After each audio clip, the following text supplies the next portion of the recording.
আমাদের দেশের বর্তমান যে অবস্থা খুবই ভয়াবহ। কক্সবাজার, চট্টগ্রাম আরো কয়েকটা অঞ্চল, আশেপাশের অঞ্চলগুলো সবই ডুবে গেছে। মাত্র বন্যার পানির কারণে গত 24 সালেও সেম অবস্থা হয়েছিল।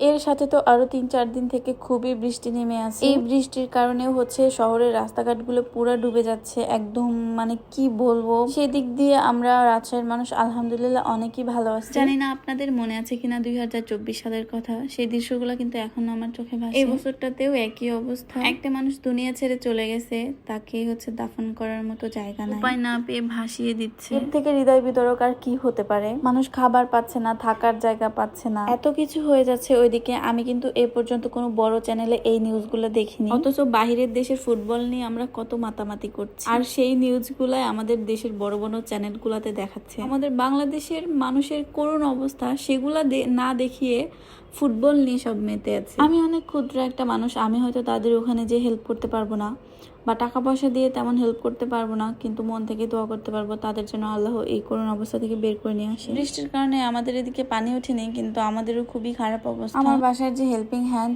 ওই একটু দুদিনের জন্য বাড়ি চলে গেছিল, তো ভাবলাম যে অনেকগুলা কাপড় জমা আছে, আমি কাপড়গুলা কাপড় কেচে দিয়ে তো আর এক ঝামেলায় পড়ে গেছি। বৃষ্টি কোনোভাবেই থামছে না, কোনোভাবে রোদও উঠতেছে না, কিভাবে কাপড়গুলা শুকাবো। আজকে 4 দিন থেকে কাপড়গুলা এভাবেই পড়ে আছে। বাইরে মেলে দিই, বৃষ্টির পানি পড়ে, আবার ধুয়ে আবার মেলে দিই, আবারও বৃষ্টি পড়ে। এরকম করতে করতে ঘরের মধ্যেই দড়ি টানায় মেলে দিছি। উপায় না পেয়ে হেয়ার ড্রাই দিয়ে কাপড় শুকাতে হচ্ছে। বৃষ্টিতে যে কোথাও একটু ঘুরতে যাব সেটাও হচ্ছে না, কিন্তু ছেলেপেলেরা বায়না ধরেছে বাহিরে যাবে। তো গুড়ি গুড়ি বৃষ্টি পড়তেছিল, ভাবলাম যে চল আমিও যাই, একটু বাহিরে ঘুরে আসি। সারাদিন আর ঘরে থাকতে ইচ্ছে করে না, তো ভাবলাম যে আমরা একা যাবো কেন, আদিয়ানে নানুকেও সাথে নিয়ে যাই। ছিলাম নদীর পাড়ে একটু ঘুরতে যাব, একটু হাওয়া খাবো, হাঁটবো। বৃষ্টি পড়ার কারণে সেটা আর যাওয়া হলো না। তো আর কি করব, রেস্টুরেন্টে চলে গেলাম আদিনের মামা আর নানুকে নিয়ে। সেখানে গিয়েও তেমন কিছু খাইনি, হালকা পাতলা কিছু খেয়েছি শুধু। আসলে মোট কথা হচ্ছে আমার কাছে টাকা ছিল না। যে জায়গাতেই যাই না কোনো, যা কিছু করি না কেন, টাকাই সবকিছু। এখনকার বর্তমান পরিস্থিতির দিকে তাকালে টাকা দিয়েই সম্পর্ক নষ্ট, টাকা দিয়েই সম্পর্ক জোড়া, টাকা দিয়েই মানুষ সুখ শান্তি কিনতেছে, টাকা দিয়ে ভালোবাসা কিনতেছে, টাকা দিয়ে চিকিৎসা করতেছে, টাকা দিয়েই বাড়ি করতেছে, আবার টাকাতেই তার স্বপ্নটা পূরণ করতেছে। আমার মনে হয়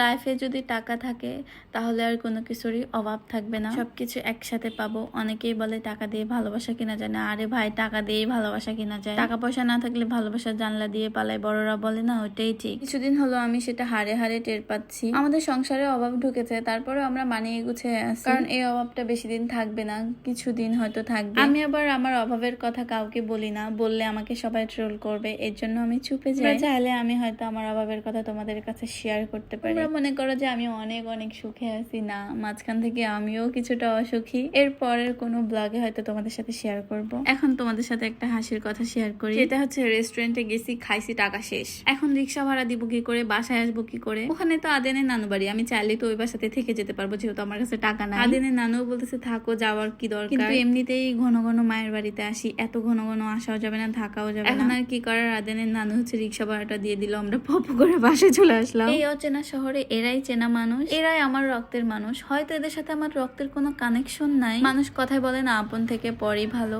এখানে কিন্তু আমার রক্তের না থাকলেও আমার হাজবেন্ডের রক্তের মানুষ আছে। বাস্তবে আমি তাদেরকে রক্তের কেউই মনে করি না। যাই হোক, এই ব্যাপারটা নিয়ে অন্য এক টাইমে কথা বলা যাবে। তো এখন ঘুরতে ঘুরতে আমরা বাসায় চলে আসছি। তোমরা সবাই ভালো থাকবা, বন্যা কবলিত মানুষদের জন্য দোয়া করবা, আমাদের জন্যও দোয়া করবা। আমরা আসলে এই রাস্তাটা দেখে দেখে অভ্যস্ত, এমনকি আমাদের বাসার গেটটাও। এমনও অনেক লোক আছে যারা এখানে এসে আমাদের বাসার গেট দেখে চিনে ফেলে। যারা চিনে ফেলো সোজা আমাদের পাশে চলে আসবে, ঠিক আছে? ভালো থাকবা, ভালো রাখবা সবাইকে, টাটা, আল্লাহ হাফেজ।